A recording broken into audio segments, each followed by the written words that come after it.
You want to talk to me? Today on Dr. Phil. You got 10 seconds to sit down and talk to me, and if you don't, you're not going to believe what happens next. She's 15. You've confessed to multiple felonies on tape. Out of control. Grand theft auto, credit card fraud, theft of identification. And are you pregnant? She needs to take a pregnancy test. She needs to take it today. There's no negotiating. Take the test. Maria's resisting taking the pregnancy test. She's on the floor, whining and crying and making excuses. And hours later. You need a bottle of water? Can you get a pillow and a blanket? We're not leaving. She took that drinking water and diluted the test, so we brought in a nurse. We have run out of patience with our daughter. We're done. Will she take the pregnancy test? I don't understand. Today's going to be a changing day in your life. You've never had anybody working harder to bring you to the threshold of change than right now. On our last episode, I sat down with Mary Beth and her husband, John, who say their 15-year-old daughter Marie's name and face were plastered all over missing posters and the news because she ran away 3 times.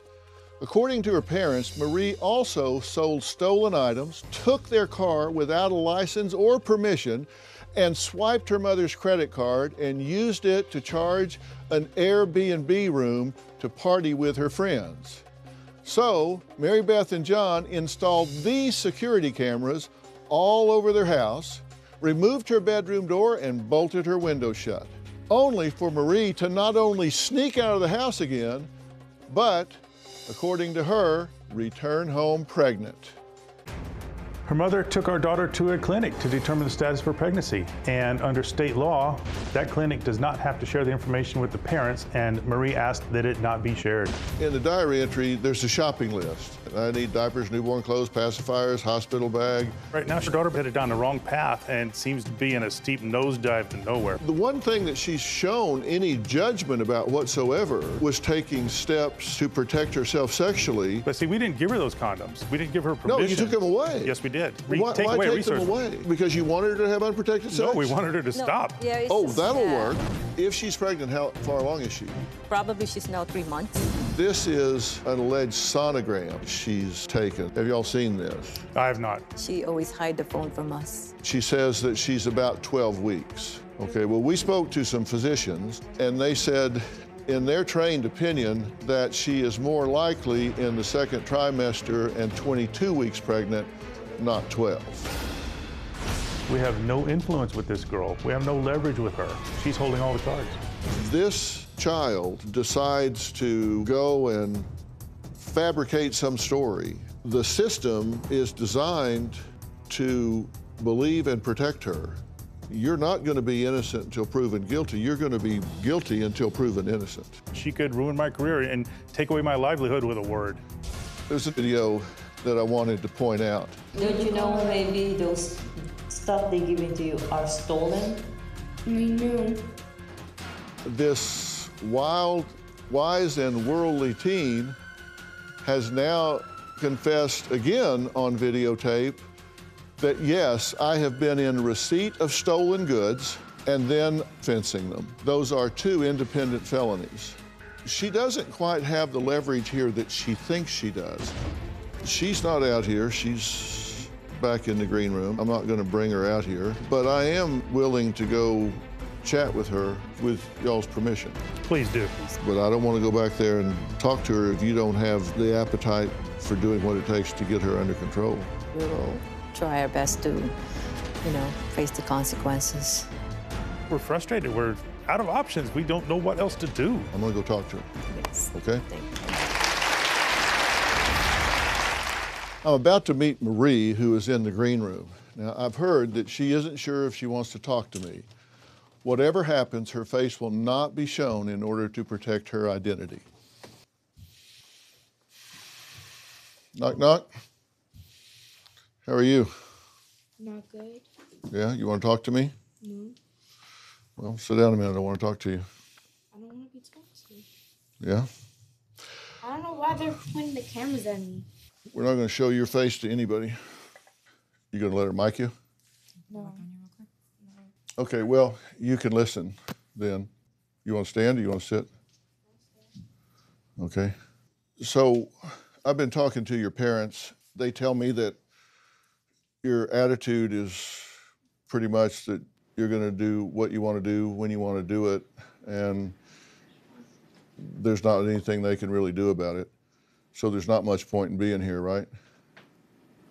We should just shut this down and head out. Do you want to answer that question? Okay, let me let you hear this. In about 15 minutes, you're going to be begging to talk to me, because in about 15 minutes, your options are going to get zero, girl. In about 15 minutes, you're going to go, no, wait a minute, I want to talk to you. I'm sorry, I want to talk to you because I don't want to do what's getting ready to happen. I want to talk to you. And you know what's going to happen when you do? I'm going to have moved on to the next thing, and it's going to be too late. So if you want to talk to me, you need to talk to me right now, because in 15 minutes, you're going to really want to talk to me to try to negotiate getting out of what's getting ready to happen. And I'm giving you a chance to do it right now. And if you want to do it, you got 10 seconds to sit down and talk to me. And if you don't, you're not going to believe what happens next. I just want to go home. So take it or leave it. I want to go home. Well, that's not an option, because there are going to be a lot of things happen. Going home ain't one of them. Why? So you want to talk to me, put on a mic and sit down and talk to me. And if you don't, I'm out. Take it or leave it. I don't care. I'm not your parents. Okay, gotcha. So understand, I gave you a chance. And you're declining to talk to me, correct? Because I just want to go home. I don't know what's about to happen. Do you understand? I gave you a chance to talk to me. You sit down and talk to me or don't. This is your last chance. If I sit down and talk, will you tell me what's about to happen? Because I want to go home. You don't tell me what I'm going to tell you or don't. If you will sit down and talk to me, you sit down and talk to me, you answer my questions or you don't. But I'm not going to tell you what I'm going to tell you. I'll tell you what I want you to know. That's what you get to hear. You don't manipulate me. You want to talk to me, you sit down and talk to me. If you don't. I don't care whether you do or you don't. I'm just telling you, 15 minutes from now, you're going to be begging to talk to me, and it's going to be too late. Are you pregnant? Yeah. But that's not something I want to talk about. Well, I do want to talk about it because I have a duty to that child. And later. Now, you don't have just yourself to consider, you've got your unborn child to consider. And that includes prenatal visits. First off, we need to find out if she's pregnant. She needs to take a pregnancy test, and she needs to take it today.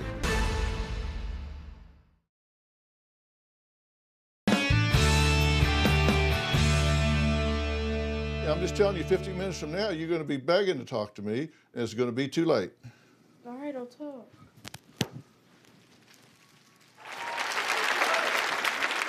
I didn't think she would do it. Question number one, what are you so angry about? I'm always angry. I know. Why?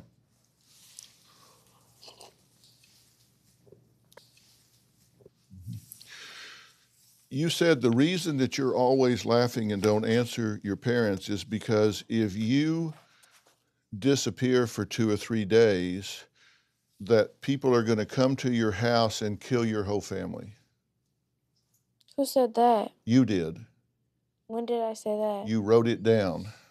You said you're rolling with gangbangers, and if they try to send you away and you don't show up for 3 days, that your gang-banging buddies are going to go to your house and kill your whole family, that you've seen them murder people, beat people to death, rob people, and that that's what they're going to do for you if your parents do anything you don't want them to do. It's in your handwriting. You wrote it down. Mm-hmm. Does that seem like a reasonable thing for a person to say? It felt reasonable at the time. So you're in a gang? No, I said I knew people. Well, you say that you're in a gang and that your fellow gang members will kill your parents. That's what you say here. You say, I'm in a gang and my fellow gang members will kill my parents. I never meant like I'm in a gang, because I never did none of that stuff. Uh-huh. And you say that you have seen them do drive-bys, you've seen them murder people, rob people and beat them to death? The robbing stuff, yeah, but How you think they're going to feel when they know that you've said all of this on national television? well, I mean, my face is, but I never mentioned any names. Why would you say that? Why would you even think about having your parents killed? I never like thought it like I was actually about to do it. I would say that because I knew she looked at my stuff. So you wanted her to see it. Are you pregnant? Yeah, but that's not something I want to talk about. Do you know who the father is? Mhm. Where's he in all of this? He's a part of it. How far along are you? 3 months, 4. Are you getting prenatal care? No. But you understand, if you're pregnant, then your child is going through some formative stages right now. You owe it to your child to make sure they're getting proper care. And I'll help you do that. I'll help you get that set up so you can make sure your baby's being taken care of. I don't need help with that. That's not something I want to talk about. Well, I do want to talk about it because I have a duty to that child. And if you're not taking care of that child, I'm what's called a mandated reporter. And I have to make sure that child's being taken care of. So if you're not going to take care of the child, then that's good to know. So you're refusing prenatal care? I'm not refusing it. Well, I just offered you prenatal care. You said I don't even want to talk about it. Yeah, I don't need it from you guys. Like, I'm figuring it out on my own. Why are you in such a battle with your parents? Sometimes they're just strict, I guess. Like, too strict. Do you love your mother? Yeah. Love your father? No. Why not? I just don't. That's a list of the behaviors that your parents say they have a problem with. You curious about those check marks? Yeah. I just put those on there.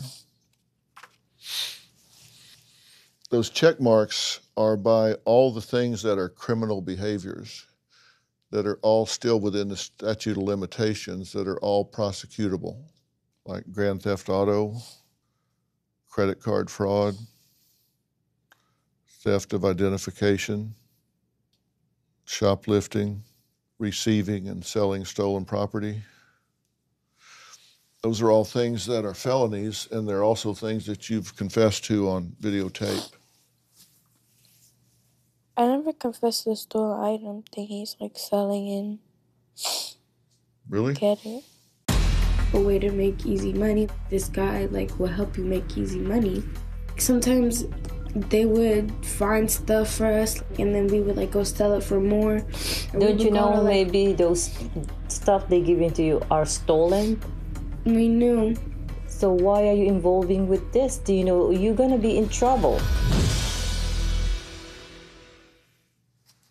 Guys would get us stuff. Didn't you know it was stolen? Yeah, we knew. We would sell it for more. So we knew it was stolen. They gave it to us. We fenced it for more. That's a confession. Grand theft auto? You stole your parents' car? There's a lot of scratches. What have you been hitting? I'm not denying that I hit the car. Yeah, because you can't deny it because you're abused, you took the car. There was a lot of times when I would turn and I never thought I hit the car, but maybe I did. Well, I did obviously, but I just didn't like check. You said you took the car. You said you hit something else with it. You confessed to taking the car and crashing it. So you're telling your parents you're going to do what you want to do when you want to do it, and there's nothing they can do about it. Well, actually, there is. You've confessed to multiple felonies on tape. You want to be a hard case, we'll be a hard case. I come in here, you lay up against the wall, you don't want to talk to me, you're rude to my staff, you're acting like you're some kind of hard case gangbanger, then we'll treat you like a hard case gangbanger. I was told that I was going to go home after this. Yeah, that was an option. Your parents have a duty to protect yourself from yourself. And you either cooperate in doing that or you don't. Either way, they have a duty to protect you from you. And you can do it easy or you can do it hard, but you're going to have to do it either way. So what do you want to do? Just go home. Go home and continue doing what you're doing? Go home and continue rolling with your gangbanging buddies? Go home and keep running away? Go home and not go to school? Go home and take the car whenever you want to? Go home and continue to behave like you're some kind of street thug? That's just simply not an option. Okay, can I have the parents come in, please? I don't think anything's changed. You don't show any remorse for what you do. We're scared, we're frustrated, we're frightened, we're angry.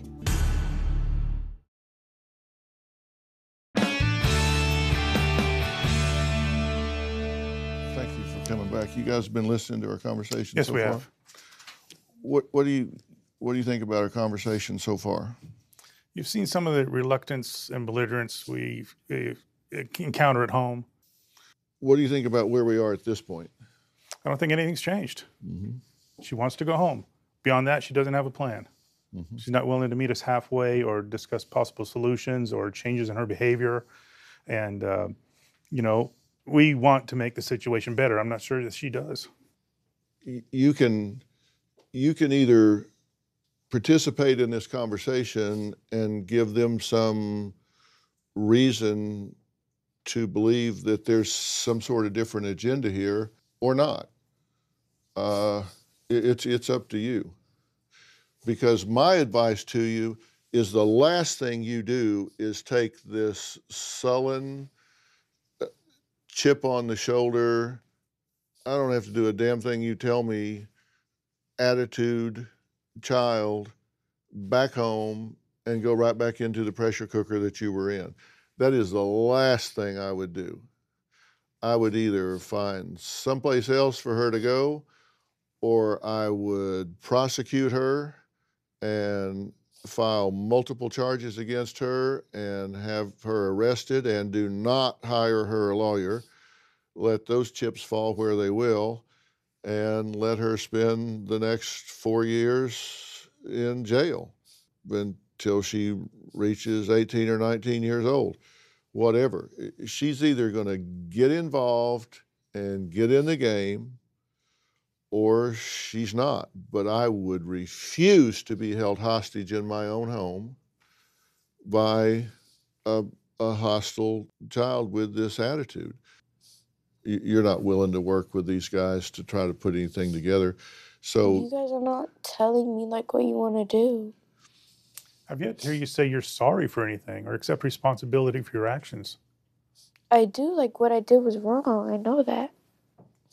But when we confront you over your misconduct, you didn't say, I'm sorry, it'll never happen again, or man, that was a huge mistake. None of that. You clam up and you wait for us to, finish confronting you. We wait for the storm to blow over. So, you're not accepting responsibility for your actions. You don't show any remorse for what you do. And your misbehavior is escalating. It's getting worse.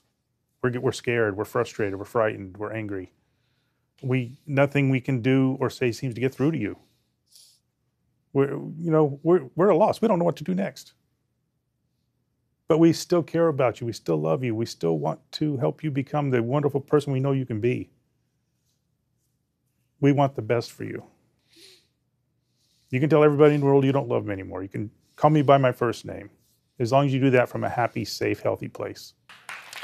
And now you don't have just yourself to consider. You've got your unborn child to consider. And that includes prenatal visits. That includes getting, well, first off, we need to find out if she's pregnant. Yes, that's tantamount. She needs to take a pregnancy test. She needs to take it today. And if she's not willing to take a pregnancy test to confirm that objectively, then all bets are off.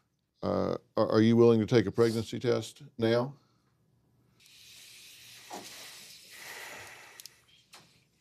Okay, you can go with her right now and take a pregnancy test.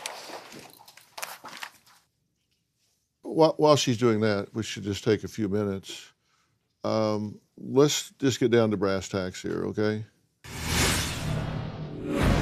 she's resisting taking the test. No negotiating, take the test. This could be an all-day sucker. Get a pillow and a blanket, please. We're not leaving. And if she's not taking it, she'll sleep on the floor. I'll be here tonight at midnight if that's what it takes.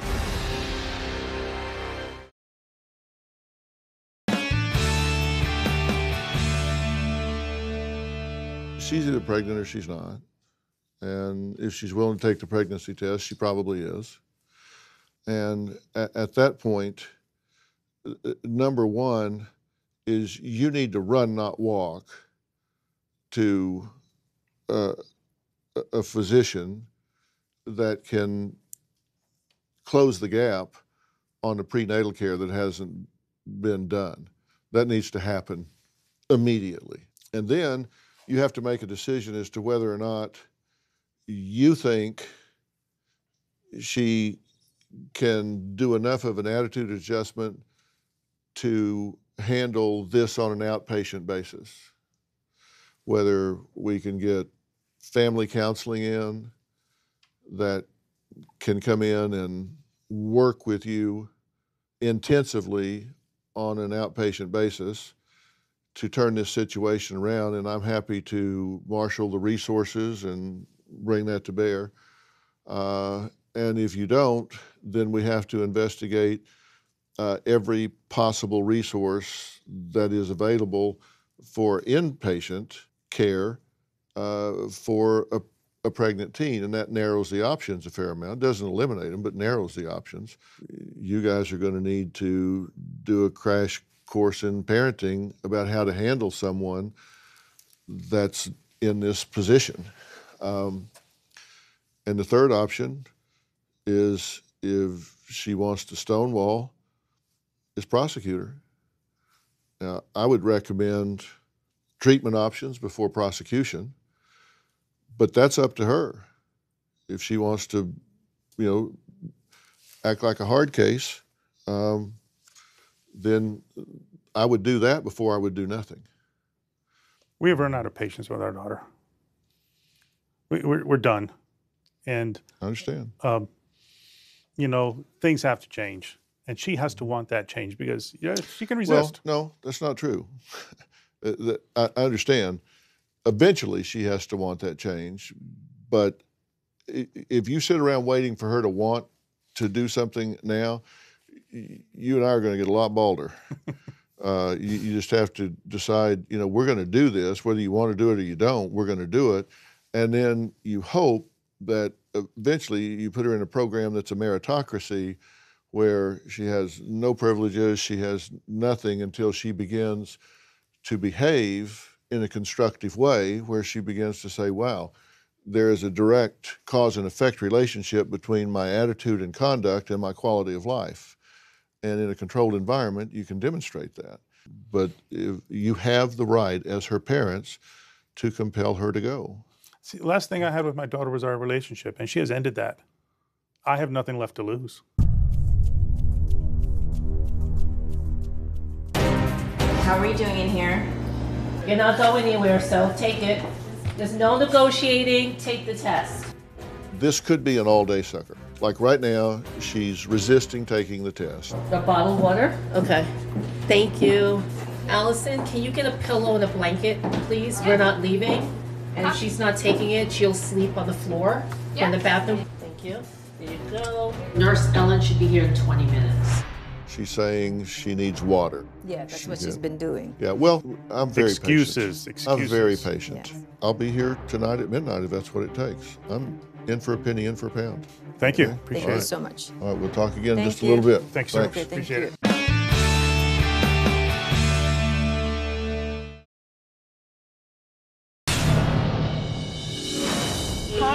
Dr. Phil wants her to take a test, and she's just been belligerent, refusing to take one, and then she has taken one, but then she poured water in it from her bottled water. Hi, okay, so Marie, this is Nurse Ellen. So she took her test. She did her test. I observed her, and we waited. No, that's important information for your parents and Dr. Phil. Well, she has been through unbelievable shenanigans. She's taken and contaminated this test over and over and over again. She wanted water to drink, so she could, have to go. And she took that drinking water and diluted the test where it wouldn't read properly. So we had to get another test. She contaminated that test. So we brought in a nurse and had the nurse supervise, and she's done everything that she can until it just basically, they just told her, doctor feels like a dog with a bone. He ain't going home. So you just knock yourself out. We got a whole stack of these, and we can wait longer than you can. She took the test. She's not pregnant. Cute. She's not pregnant. Wow. I don't understand why she did all this, why she put her family through this. Power, leverage. It's a way to run you around the mulberry bush. It's just power, it's control.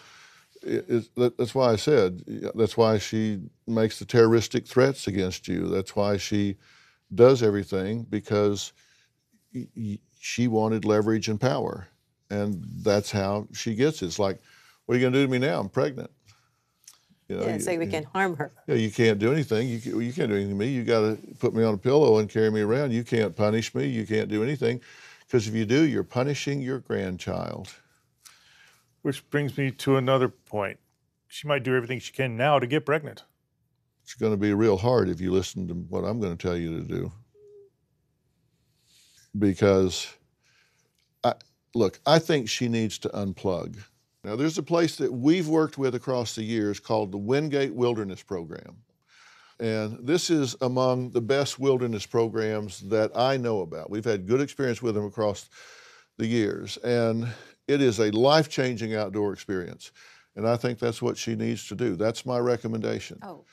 As opposed to taking her home and trying outpatient therapy or prosecuting her. I think this is a really good middle program where it's a structured environment with controls. It's therapeutic, it's educational, there's school, everything. So she's allowed to get back on track with what she's doing. And we're prepared to offer you that resource. We'll provide it. Thank you so if much. you'll put her there. Yes, we agree. Yes. We Now, agree. here's the deal. As you know from me talking to her before, I don't have a bit of trouble telling her or anybody else what they need to do. You need to tell her this. You need to own this. This is your time as a parent to step up and assert your authority as a parent. And tell her this. She's going to whine. She's going to cry. She's going to say, I don't want to do it. I want to go home. I'll be good. I promise. No. You're going.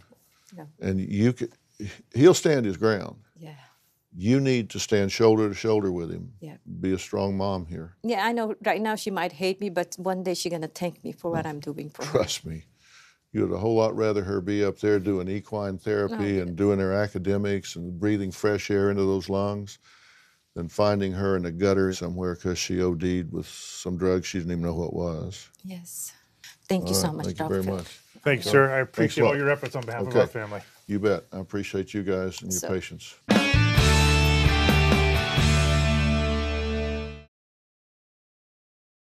I told John and Mary Beth to stand strong and remain firmly on the same page when telling their daughter Marie that she's going to Wingate Wilderness Therapy. But did they follow through? It would be the first time. Let's see what happens. I think you know what brought us all to this point. Why can't I just do like therapy at the house? It wasn't doing you any good. You weren't involved in it. Yeah, because I wasn't like actually trying. Right. And we don't expect that to change. This is for your best. We're going to take you today, okay? It is hoped that in the future, Marie will recognize that this was the best thing for her at this time and that she came out of it as a better person. I know that place is a place that she will change. I want to thank all of my guests today, including Victor Lopez, owner of Youth Intervention Transport Services, and a special thanks to Shane Gallagher, Executive Director and owner of Wingate Wilderness Therapy, for offering to help Marie. Log on to drphil.com and share your thoughts about today's show. You can also find me on Facebook and Twitter.